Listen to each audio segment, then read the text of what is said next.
Halo, Assalamualaikum warahmatullahi wabarakatuh. Perkenalkan, nama gue Lukman Al-Hakim, biasa dipanggil Lukman. Gue Adbis 2012. Dulu di Adbis, lulus pada tahun 2016 dengan konsentrasi manajemen keuangan. Lalu pada tahun 2018, gue melanjutkan studi S2 gue di Inggris, di kota Manchester, dengan jurusan Islamic Banking and Finance. Untuk kesibukan sekarang, gua sudah bekerja dan sedang mengikuti manajemen trainee di salah satu bank syariah di Indonesia.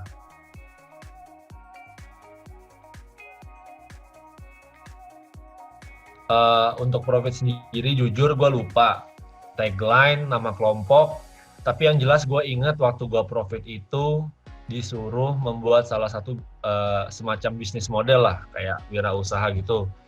Yang gue ingat jualan gue adalah roti kukus. Nama tim gue adalah roti kecos kalau nggak salah. Itu roti kukus, kecosnya gue lupa sih artinya apa. Terus kalau mulai di perkuliahan, mata kuliah favorit apa ya? Kayaknya valuasi sih waktu itu, yang ngajar Pak Benny, dan itu pertama kali gua tertarik lah dengan akademik perspektifnya Pak Benny, dan akhirnya gua memilih beliau sebagai dosen pembimbing. Lalu beliau juga merupakan dosen favorit gue karena ketika dia menjelaskan kuliah-kuliah yang dia berikan tuh brief, detail, lalu praktikalnya juga banyak, ngasih case-case, latihan soalnya banyak, penting banget karena ketika kita mau ujian, apalagi ujian mata kuliah keuangan kan nggak banyak teori lah, kayak misalkan pengantar ilmu administrasi bisnis dulu waktu gua semester 1 tuh kayak banyak esainya. Ketika pure di ngerjain quantitative finance itu dia banyak ngasih soal, dan soalnya pun keluar lagi di ujian, jadi nggak efisien lah cara ngajarnya, dan itu yang membuat gue seneng banget diajar sama Pak Benny. Terus di luar akademik, misalkan di kegiatan himpunan ataupun di kegiatan lingkup fakultas, gue dulu hima aktif pada tahun 2013 sampai 2015, berarti dari semester 3 sampai semester 6.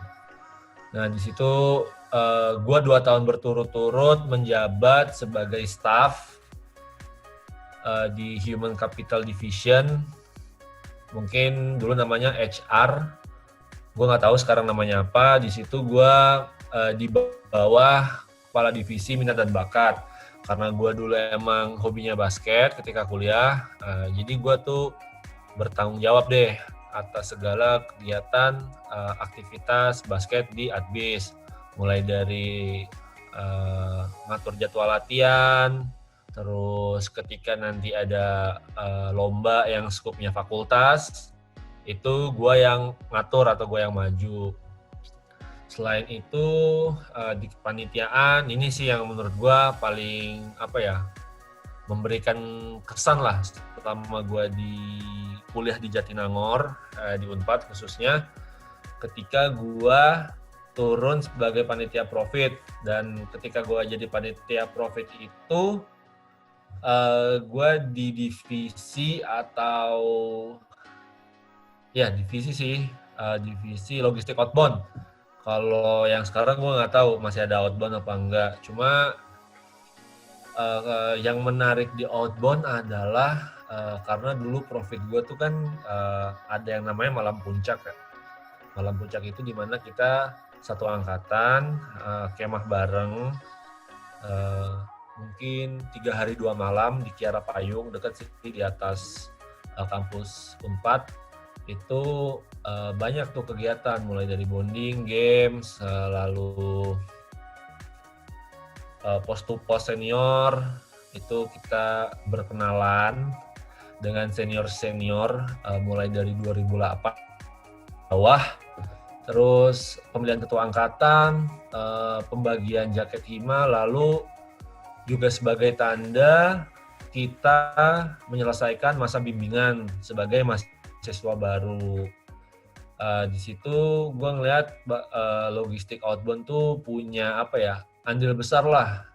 Bagaimana kalau kita profit yang selama kurang lebih 1,5 bulan apa 2 bulan ya, tiap pekan tuh kayak di Sabtu ya ketemu waslak, terus dapat tugas-tugas yang kayaknya intens banget, tegang. Setiap Sabtu tuh bawaannya males datang ke kampus. Tapi di malam puncak itu, walaupun hawanya paling gak enak selama masa bimbingan, tapi itu yang jadi cerita gue ketika gue reuni atau kumpul lagi sama teman-teman. Karena banyak banget hal lucu ketika outbound itu. Dan kenapa gue memilih logistik outbound ya itu karena mereka emang konseptor dari acara outbound 3 hari di atas. Jadi gue dulu sibuk nyari tenda peleton, terus ngurusin listrik di atas, terus pokoknya ngebuat campsite gitu. Itu semua kita yang ngatur, lalu acara juga bukan divisi acara lagi tuh kalau di atas yang megang. Yang megang adalah outbound. Jadi kita juga dituntut sebagai panitia juga bisa memberikan games-games yang sekiranya punya nilai manfaat lah buat teman-teman adik kelas kita yang ikut outbound, itu supaya lebih bonding lagi dan lebih mengenal satu sama lain, mulai dari senior. Dosen juga terlibat ketika outbound itu. Dia juga ketika malam puncak biasanya datang, ada perwakilan mungkin 3-5 dosen seingat gua.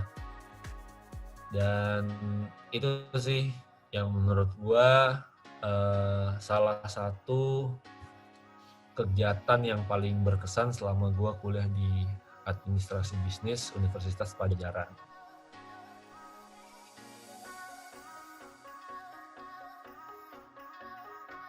Untuk tempat tinggal, dulu gue ngekos di daerah Caringin. Cuma sebelum Caringin gue pernah tuh 1 bulan di daerah Cincin. Cuma gue nggak betah karena tidak ada kehidupan menurut gue di sana. Akhirnya gue pindah ke Caringin. Terus karena di sana juga gue ada beberapa teman adbis juga sih yang ngekosnya di daerah Caringin. Jadi kayak yaudah gabungnya jadi ngumpulnya makin gampang, ngobrolnya makin gampang. Kalau aktivitas di Nangor, apa ya? Nggak banyak sih. Paling banyak ya menghabiskan waktu di kampus dan di kosan. Ketika di kosan ngapain? Di kosan pesan makan.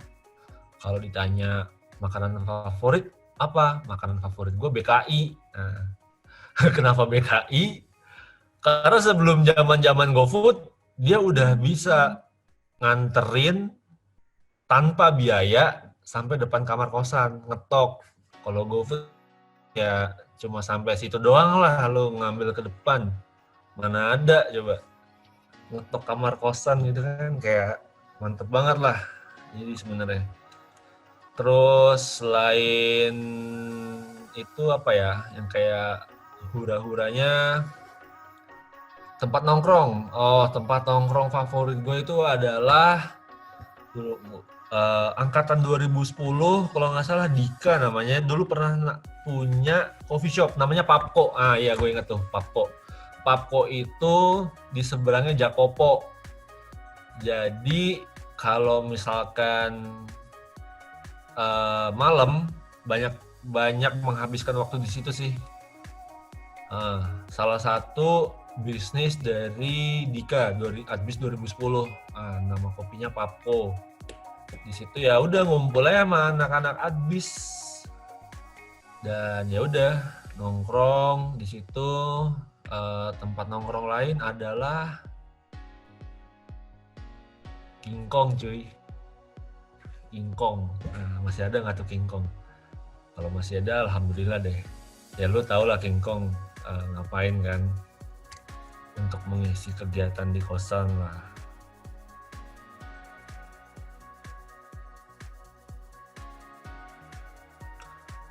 Motivasi gue S2 keluar waktu itu adalah as simple as di Indonesia belum ada jurusan yang menawarkan mata kuliah di jenjang pasca sarjana ketika itu. Mungkin kalau ditarik lebih general, kenapa gue ingin melanjutkan S2 adalah ketika gue menulis skripsi itu gue melihat bahwa ada suatu topik yang sangat menarik nih.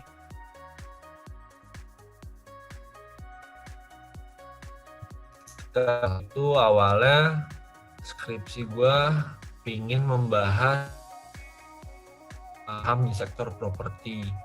Tapi waktu itu diskusi juga sama Pak Beni setelah tahu bahwa Pak Beni adalah pembimbing gue. Kayaknya ini terlalu biasa deh gitu. Terus akhirnya gue cari-cari, gue baca berita adalah satu instrumen keuangan berbasis syariah dan masih relate atau masih berkaitan dengan industri properti dan infrastruktur, yaitu Sukuk. Waktu itu pemerintah lagi gencar-gencarnya nerbitin obligasi syariah atau Sukuk untuk pembiayaan negara, khususnya di sektor infrastruktur. Di situ tuh gue mulai tertarik untuk mendalami keuangan syariah atau Islamic Finance. Dan akhirnya di situ gue cari bagaimana gue bisa menjadi expertise di bidang itu. Menurut gue ya melanjutkan studi S2 atau bekerja di salah satu lembaga keuangan berbasis syariah atau LKS ya, lembaga keuangan syariah. Dan di situ opportunity yang pertama kali muncul adalah S2. Dari situ gue mulai mencoba dan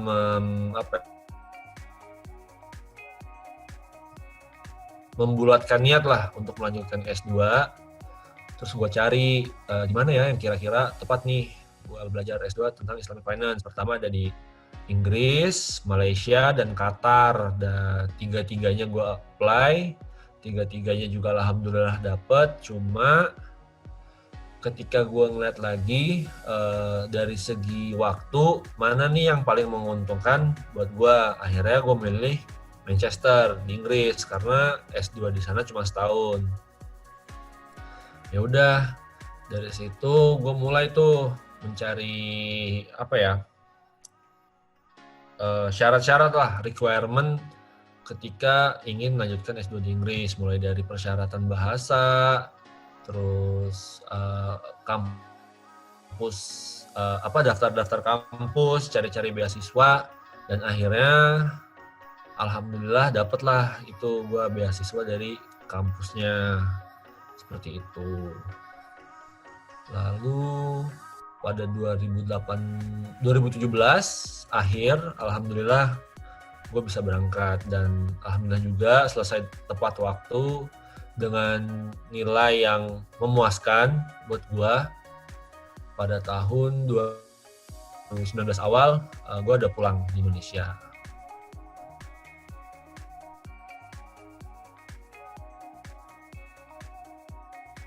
Untuk nama beasiswa yang gue dapat sendiri itu adalah Salford Business School Vice Chancellor Excellent Scholarship.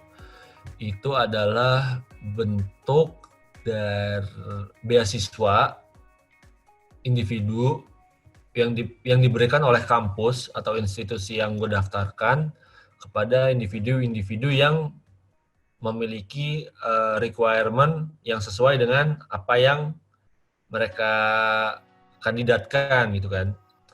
Terus di situ sebenarnya Gua rada kaget sih ketika kan tadi prosesnya mungkin mau belajar keluar apa sih? Yang pertama kan ya yang jelas nyari kampusnya, daftar, ya kan? Ya udah, ketika gua daftar kampus gua Salford Business School di Manchester, itu alhamdulillahnya banget dapat surat balik, diterima sebagai calon mahasiswa serta diberikan beasiswa. Dan disitulah gue nggak mikir-mikir lagi juga, kayak ya udah dapat beasiswa di sini aja. Kayak ya udah yang lain gue lupakan deh, maksudnya kayak ya udah gue fokus di Salford aja nih, apaan aja dokumennya ketika gue sudah diterima, yaitu pastinya ngurus visa. Cuma sebelum daftar itu kan ya banyak lah dokumen dan persiapan, bahkan tes-tes yang perlu kita persiapkan. Itu mulai dari tes IELTS. Nah, tes IELTS itu ya semacam tes bahasa Inggris, tapi memang level akademik, bukan kayak TOEFL yang buat kerja atau tes bahasa Inggris, kemampuan bahasa Inggris tuh kalau tes kerja kan biasanya ada. IELTS akademik ini rada berbeda karena memang tujuan kita ujian IELTS akademik adalah kita mendaftar sebagai calon mahasiswa di luar negeri, entah jenjangnya bachelor atau master. Biasanya kampus-kampus tuh membutuhkan IELTS. Di situ persiapannya lama sih, lama banget. 2 tahunan, 2,5 tahun. Jadi ketika gue di Nangor itu, tadi kan gue sempat cerita juga ya, gue ikut hima dari 2013 sampai 2014 tengah-tengah. Itu gue cut off tuh semua kegiatan kampus gue. Gue fokus belajar bahasa Inggris. Gue itu sampai les gue di Bandung. Menghabiskan waktu ya kurang lebih seminggu 3 kali. Dari Nangor Bandung, PP, sore setelah kuliah itu ke Nangor, dari Nangor ke Bandung itu untuk les bahasa Inggris. Setelah IELTS, dan itu bukan bahasa Inggris IELTS ya, gue masih belajar bahasa Inggris biasa. Ketika gue menjelang lulus, gue ikut lagi tuh IELTS Preparation di Jakarta. Waktu itu gue ngambil kelas yang kurang lebih 2 minggu tapi intensif, kayak 6 hari itu masuk belajar terus dari jam 1 sampai jam 4 sore atau 5 sore. Selama 2 minggu akhirnya gue tes, alhamdulillah tembus salah satu dokumen terpenuhi, yaitu IELTS dengan nilai yang sesuai dengan kampus di luar minta. Selanjutnya yang paling penting dan yang paling utama adalah IPK. Jadi kalau mau lanjut S2, siap-siap nih buffer, jangan IPK-nya pas-pasan. Walaupun memang ya IPK tidak akan menentukan segalanya sih, walaupun kehidupan ke depan. Cuma ya ketika pengen melanjutkan S2, kalian harus punya buffer atau punya nilai IPK yang cukup. Saran gue sih di atas 3,3 lah, itu udah daftar kampus di luar negeri di mana-mana banyak banget yang udah bisa nerima. Itu kedua. Selanjutnya adalah letter of recommendation dulu. Jadi ada 2 letter yang harus kalian buat. Satu letter of recommendation, satu lagi letter of motivation. Letter of recommendation itu kurang lebih isinya pernyataan dari dosen ataupun penyelia ketika kalian sudah bekerja yang menunjukkan bahwa kalian itu punya kemampuan dan eager untuk melanjutkan S2. Jadi isinya kayak surat rekomendasi lah. Misalkan dulu gue minta sama Pak Beni sama Prof. Samun untuk menjadi referee gue, membuatkan pernyataan bahwa Lukman adalah mahasiswa yang seperti ini. Jadinya kampus itu semakin yakin lah kalau memang gue itu niat untuk belajar lagi. Lalu letter yang kedua adalah letter of ya. Nah di situ biasanya setiap kampus punya pakem masing-masing sih. Jadi gue dulu nggak buat satu template letter of motivation. Jadi gue sesuaikan dengan kampus-kampus yang gue daftarin. Di situ biasanya sih ngejelasin motivasi kita sekolah tuh apa, lalu kalian itu mau setelah sekolah dari S2 tuh kalian tuh mau ngapain, lalu impact ke karir kalian tuh seperti apa yang mau kalian perbuat selanjutnya setelah itu, lalu kenapa kalian memilih kampus itu. Sebenarnya basic sih, jadi dia melihat in general personality kita tuh seperti apa untuk melanjutkan sekolah, apakah benar-benar semangat, apakah hanya mencari sebuah kesenangan belaka. Jadi ketika kalian membuat letter of motivation tuh kalau bisa buat dengan sungguh-sungguh, persiapkan waktu yang panjang, karena letter of motivation tuh nggak sehari jadi sih, seminggu 10 hari lebih. Waktu itu gue sampai 2 bulan tuh, berapa kali revisi, bahasa Inggrisnya salah, terus isinya nggak concise. Artinya concise tuh berurutan gitu ya, jadi dari awal sampai akhir ceritanya tuh bagus, nyambung gitu. Itu berkali-kali revisi sampai ya 2 bulan lah. Akhirnya gue dikasih ini udah oke banget jadi konsultan gue.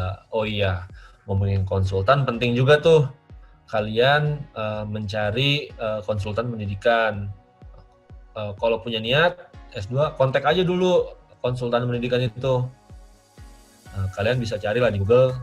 Misalkan kalian mau ke University of Manchester, cari aja di googling University of Manchester konsultan representatif in Indonesia. Lebih spesifik bisa juga di kota kalian tinggal di mana, Jakarta, Bandung, Surabaya. Nah, kontak mereka. Mereka juga sangat fully supported ketika kita mendaftar sekolah. Tuh mereka bantu banget deh. Jadi gue nggak pusing tuh waktu itu ketika harus submit apa, kekurangan dokumen gue apa. Fungsi mereka adalah reminder kita apa yang harus kurang, deadline-nya kapan. Itu mereka bantu banget di situ. Terus apalagi ya, persiapkan. Oh ya, sering-sering lah datang ke ini Edufair. Buat itu gue berapa kali datang nggak? Banyak banget sih. Setiap kayak ada UK Education Fair, US Education Fair, Europe Education Fair gue datengin. Jadi ibaratnya kayak ke bazar aja gitu, cuma bazarnya bazar sekolahan gitu kan. Jadi di sana kan ada sebuah kampus gitu ya. Jadi lu bisa langsung tanya lebih dalam suasana kotanya tuh seperti apa, Manchester tuh seperti apa, kehidupannya banyak nggak orang Indonesianya.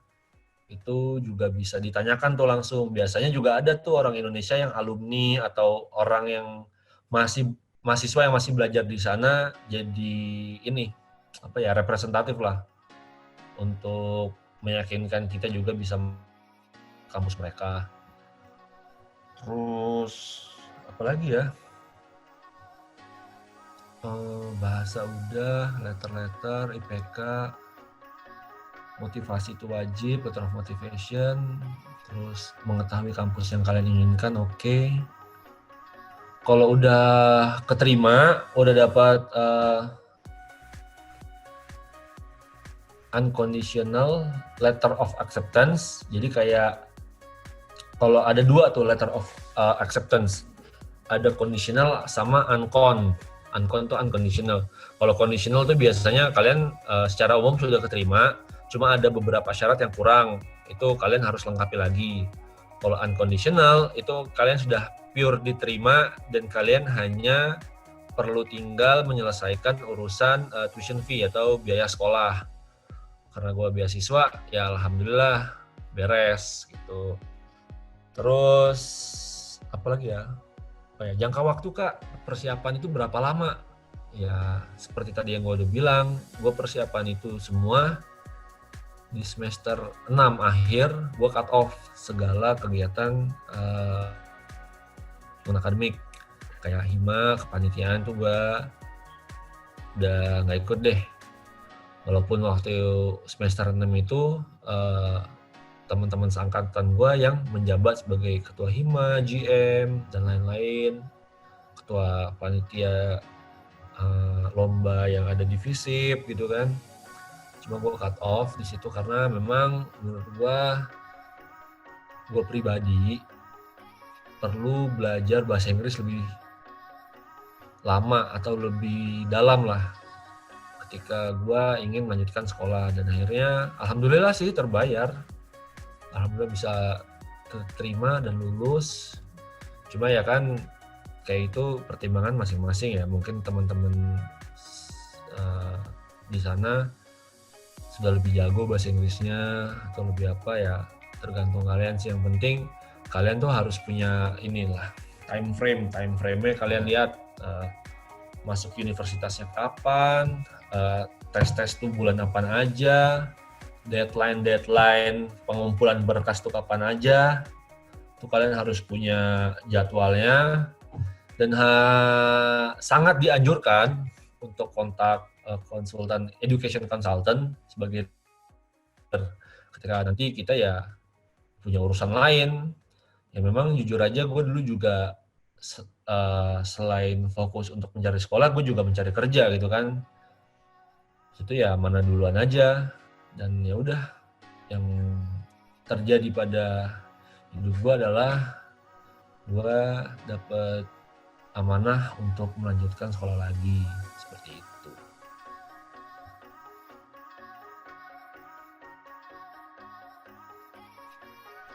Kalau ditanya plus minusnya hidup di luar negeri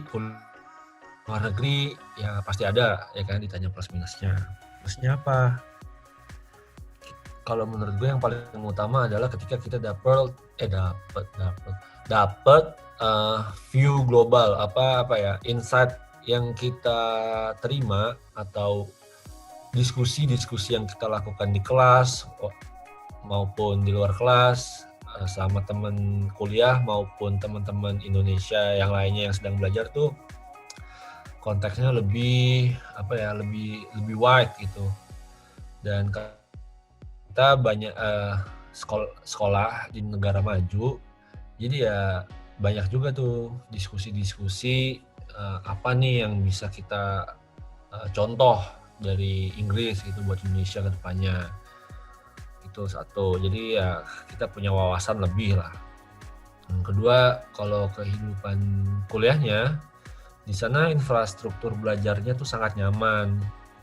Infrastruktur artinya penunjang kegiatan belajar mengajar seperti perpustakaan, internet, akses jurnal, itu mereka top banget sih. Mereka bisa provide ke seluruh student tuh dengan mudah gitu mencari jurnal. Dulu gue nggak merasakan sih di Unpad itu dapat akses jurnal sebanyak itu di Inggris. Dan jujur aja ketika di Adbis, di FISIP, gue paling cuma di bawah 10 kali lah main ke atas tuh gedung C perpustakaan. Jarang banget 10 kali. Ya 10 kali itu juga termasuk ngasih CD ketika udah lulus buat dapat ijazah. Tapi di UK waktu gue S2, perpustakaan adalah rumah kedua gue.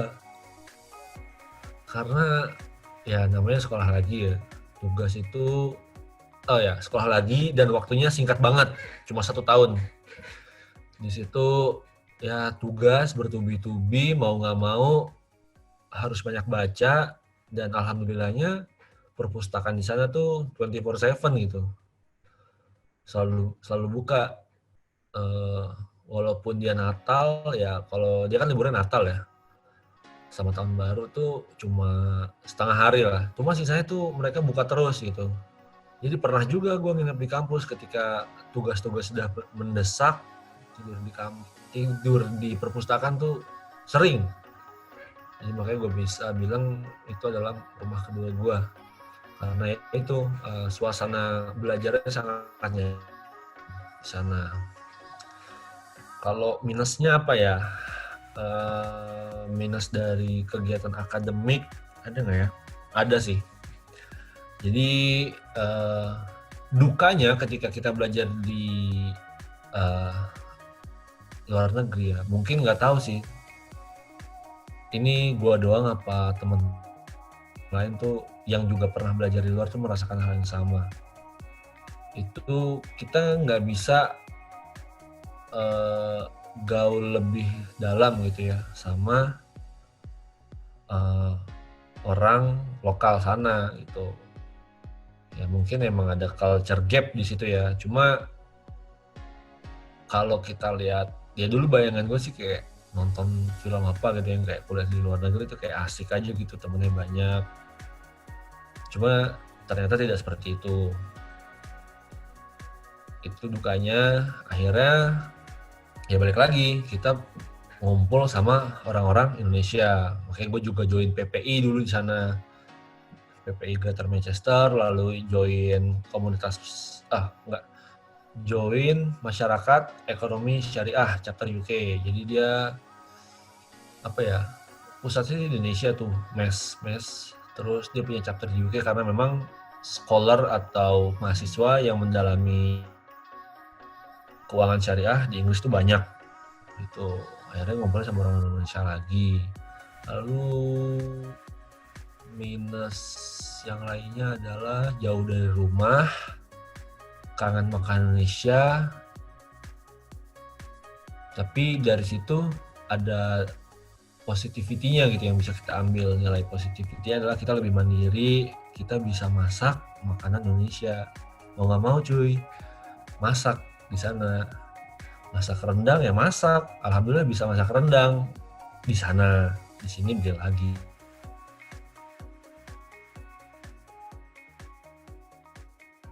Hal yang paling berkesan adalah gue bisa nonton MU live berkali-kali. Jadi gue ini penggemar United, alhamdulillah lagi juga bisa kuliah di sana gitu ya.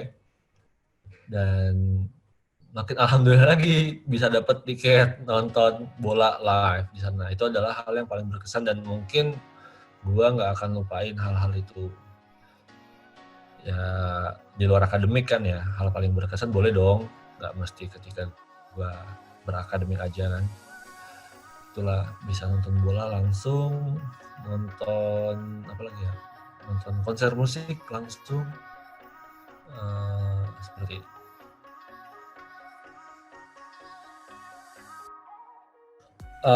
Untuk hal yang paling berkesan ketika bisa berkuliah di luar negeri adalah bukan berkesan, paling apa ya, nilai yang bisa kita dapatkan lah untuk kehidupan kita ke depannya. Apa ya, nilai positifnya menurut gua ini kemandirian. Ya tadi kan di sana negara super individualis, nggak bisa bergantung sama teman, nggak bisa bergantung sama orang Indonesia, semua punya journey-nya masing-masing. Kita nggak bisa ketergantungan sama orang, harus mandiri, ngerjain semuanya mandiri, mulai dari lo mau ikut apa, daftar apa, coba-coba apply kerja. Orang sana ya, orang Indonesia pun kayak nggak ada yang kayak ayo ini dorong lu, nggak ada. Kayak mereka juga pengen, jadi mereka juga fokus sama urusannya mereka sendiri. Terkesan individualistis, betul, sepakat. Tapi di situ juga mengajarkan kita untuk berbuat sesuatu tanpa pengaruh dari orang lain. Gitu. Hasilnya apa dari situ? Kita bisa belajar untuk menentukan, untuk belajar mengambil keputusan. Nah, situ tuh yang gue dapetin ilmunya. Jadi ketika kita mengerjakan sesuatu dengan sendiri, kita kan pasti ngitung melihat, mengukur resiko yang akan terjadi atau opportunity yang akan terjadi ke depannya pada diri kita kan. Nah di situ tuh lesson learn atau apa ya, ilmu-ilmu yang nggak ada di teori tapi ada di ke dunia nyata. Jadi kalian belajar mengambil keputusan secara tepat, cermat, dan ketika keputusan itu sudah kalian ambil, kalian harus bertanggung jawab. Jadi pelajaran yang ketiga menurut gua adalah enjoy the process gitu. Jadi jalani prosesnya dari ketika kalian sudah mengambil keputusan dan kalian tahu resiko dan opportunity atau peluang yang akan kalian dapatkan setelah kalian mengambil keputusan yang akan kalian ambil ke depannya, kalian kan harus menjalankan tuh, komit lah sama apa yang sudah kalian ambil. Jadi enjoy the process, nikmati, syukuri, jangan menyerah. Ya ngeluh wajar, manusia kadang-kadang kita juga ada halangan ya, pusing-pusing dikit nggak apa-apa lah, cuma ya bounce back-nya harus cepat gitu. Dan menurut gua forum-forum diskusi kayak gini nih, yang acara Mulih ke Adbis, thank you banget buat pengurus Himabis periode ini. Dari forum ini ya berharap banyak nih audiens atau teman-teman yang lain nonton tuh kayak pede aja gitu, apapun yang kalian ambil ke depannya.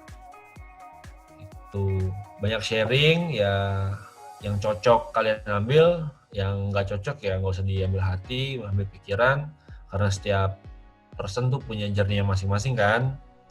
Jadi ya udah itu aja sih, enjoy the process.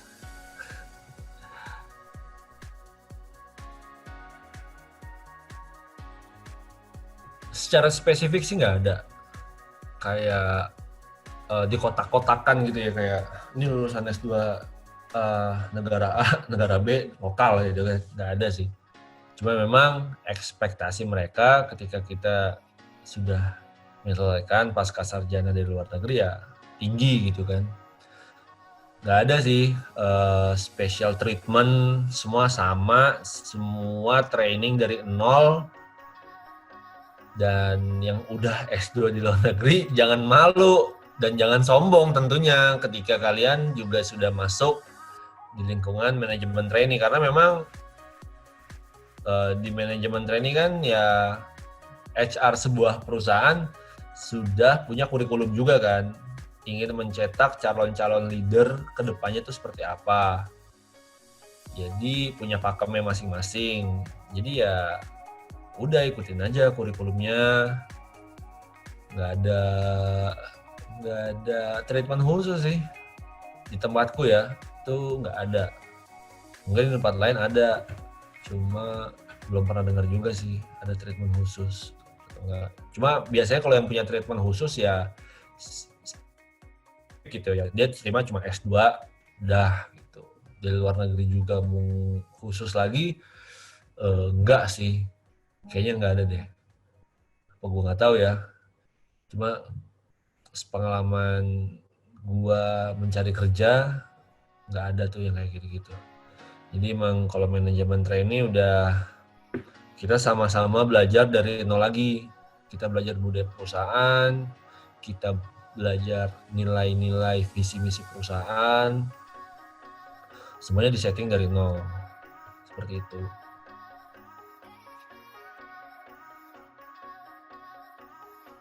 Kalau lesson learn yang bisa gue ambil di Adbis, tadi kan udah ya Manchester ya, yang ambil apa ya? Ya satu kepanitiaan sih, aktif kepanitiaan itu penting.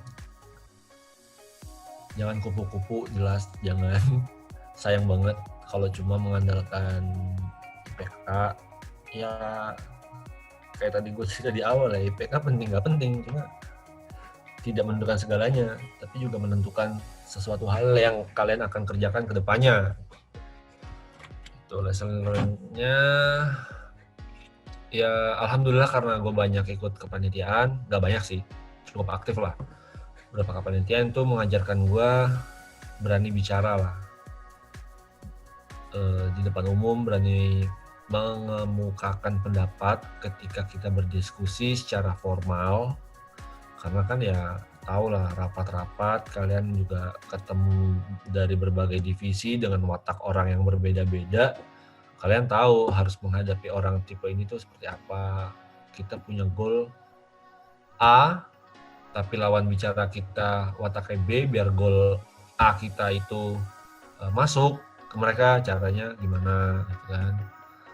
Terus networking, jangan cuma juga main di admis doang, main di FISIP.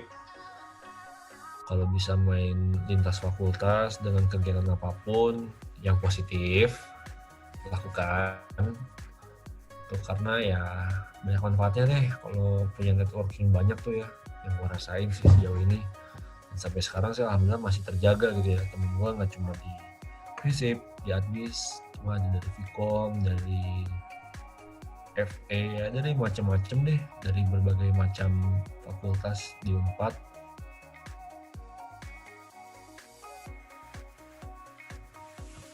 Kalau dibilang berikan motivasi dong Kak, motivasi apa ya?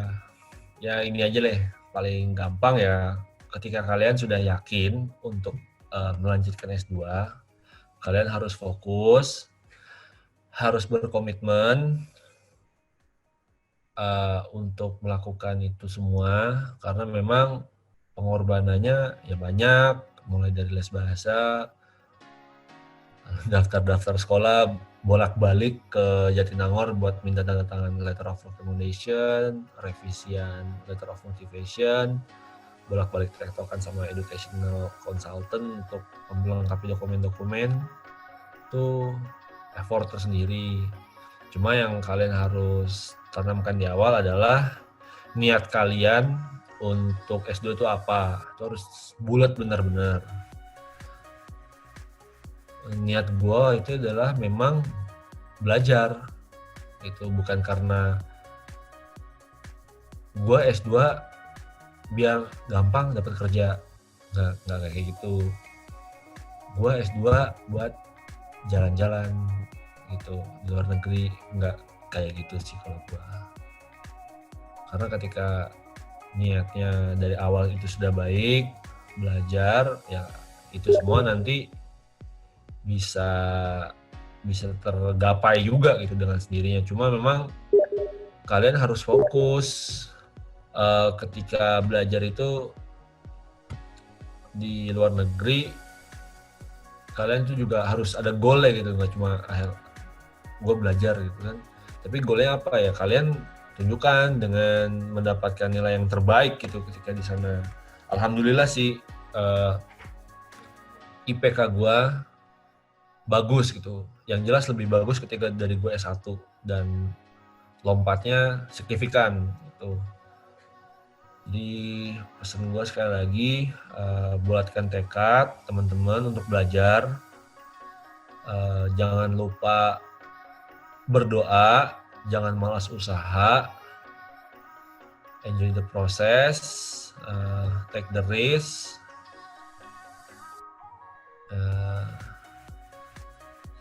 and live your dream lah. Kalau beneran kalian mau sekolah ke luar negeri, pasti bisa sih. Soalnya nggak ada menurut gue kayak yang menghalangi kalian itu untuk S2 ke luar negeri, cuma diri kalian sendiri sih, mau apa enggak, itu doang.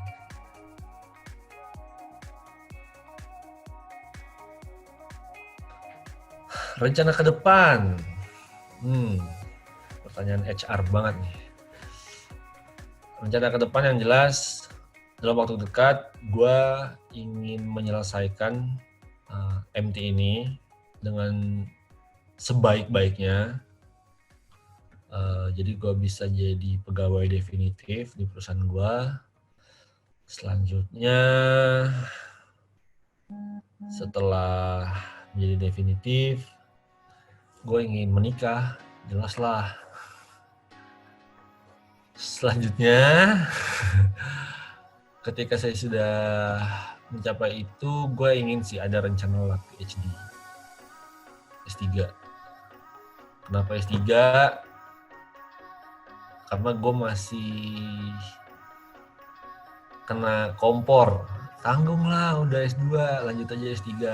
Jadi sejujurnya masih ego, masih emosi, cuma mungkin kedepannya gue bisa menemukan alasan yang bulat kenapa gue harus PhD, seperti itu. Lalu untuk karir, gue berharap sih bisa jadi leader di perusahaan gue, entah di sini atau nanti ada opportunity lain, gue nggak tahu. Yang jelas ilmu-ilmu yang udah gue dapat di sini gue harus bisa aplikasikan untuk menjadikan pribadi gue yang lebih baik.